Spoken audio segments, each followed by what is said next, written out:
Hello guys, this is हर्ष और आज हम डिस्कस करने वाले हैं समीकरण मतलब कि इक्वेशंस। क्या इक्वेशंस होती हैं, कैसे बनती हैं और कैसे इनको सॉल्व किया जाता है। तो इक्वेशन पे बढ़ने से पहले एक शब्द आता है वेरिएबल। इसको हम समझते हैं वेरिएबल क्या होता है। एक शब्द वेरिएबल आपको देखने मिलेगा, आप सभी ने सुना होगा वेरिएबल, और हिंदी में इसको हम बोलते हैं चर। देखिए क्या मतलब होता है। Equation is a combination of numbers and variable. जो समीकरण है वो चर और संख्याओं का एक समीकरण, एक योग होता है जिसे हम समीकरण कहते हैं। जैसे कि नंबर की बात करूं तो आप कह सकते हैं 1 2 3 4 एंड सो ऑन, ये नंबर हो।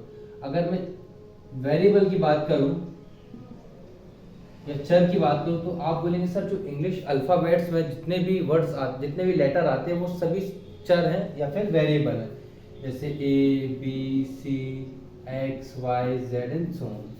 तो जब हम नंबर्स को और वेरिएबल को साथ में कंबाइन कर देते हैं, और सबसे इंपॉर्टेंट बात, इनके बीच में एक इक्वल का साइन लगता है, इसी कारण इसका नाम ही है इक्वेशन, जिसके दोनों साइड, लेफ्ट साइड और राइट साइड इक्वल हो। फॉर एग्जाम्पल मैंने कहा 2x + 3 और मैंने यहाँ बराबर का साइन लगा के लिख दिया 5। समझना मेरी बात, मैंने लिखा 2x + 3 और मैंने बराबर का साइन लिख के लिख दिया 5। तो ये बन गया है समीकरण, ये हो गई है इक्वेशन।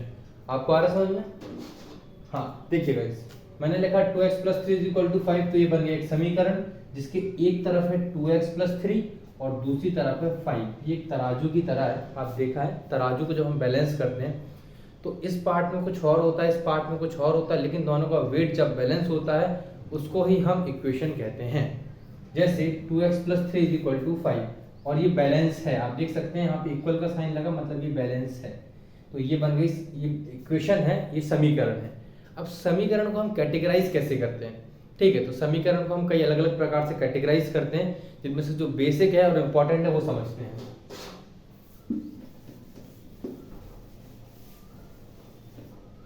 बेसिकली जो हम पढ़ते हैं समीकरण को लीनियर, क्वाड्रेटिक और क्यूबिक में पढ़ते हैं।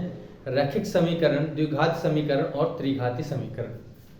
जब कभी भी जो चर होता है, चर की घात अगर एक है, जैसे एक इक्वेशन है 2x + 3, तो यहाँ पे जो चर है, चर आप पहचान पा रहे हैं, मतलब कि वेरिएबल पहचान पा रहे हैं, वेरिएबल है x, और x की जो हाईएस्ट पावर है वो यहाँ पे 1 है।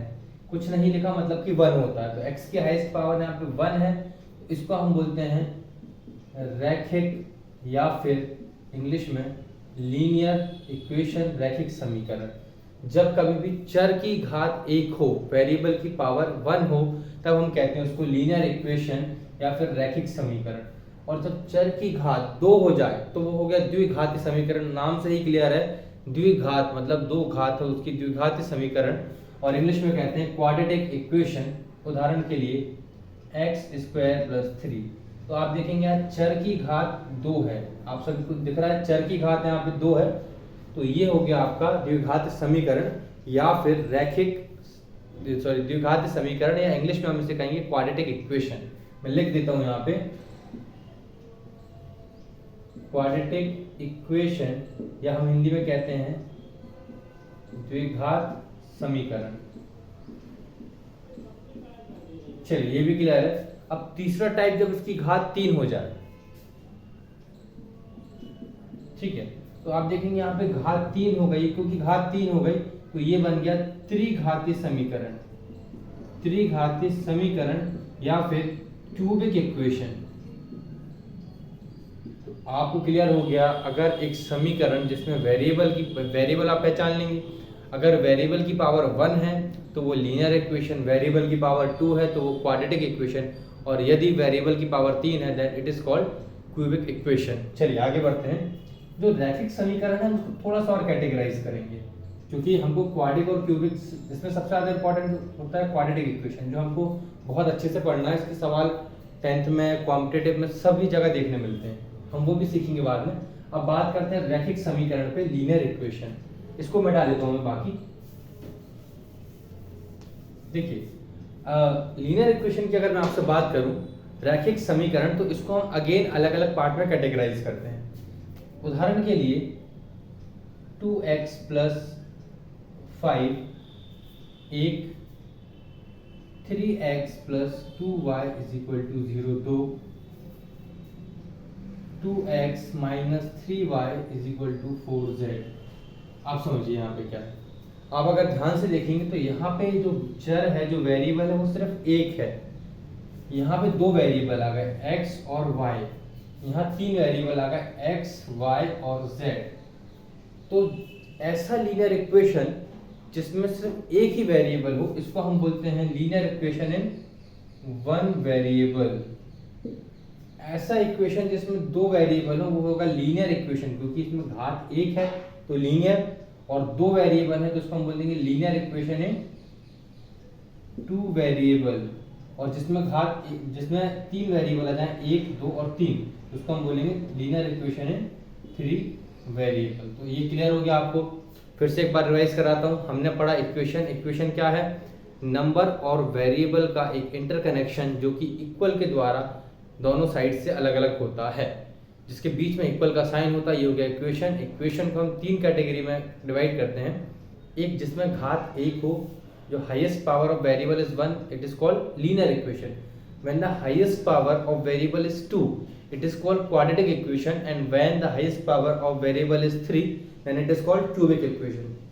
Now again the linear equation is again divided into three parts. If the number of variable is 1, then it is said to be a linear equation in one variable. If there are two variable in a linear equation, then equation is said to be linear equation in two variable.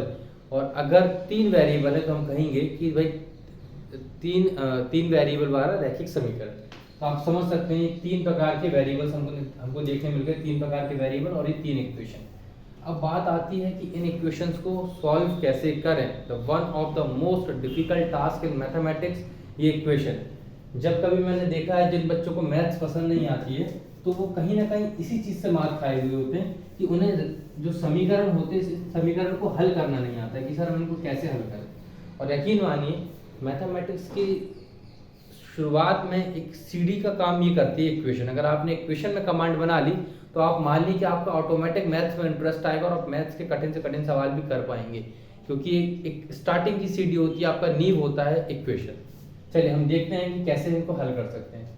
जैसे एक equation है 4x + 3 is equal to 30। ठीक है, 4x + 3 is equal to 30। अब समझिए मेरी बात।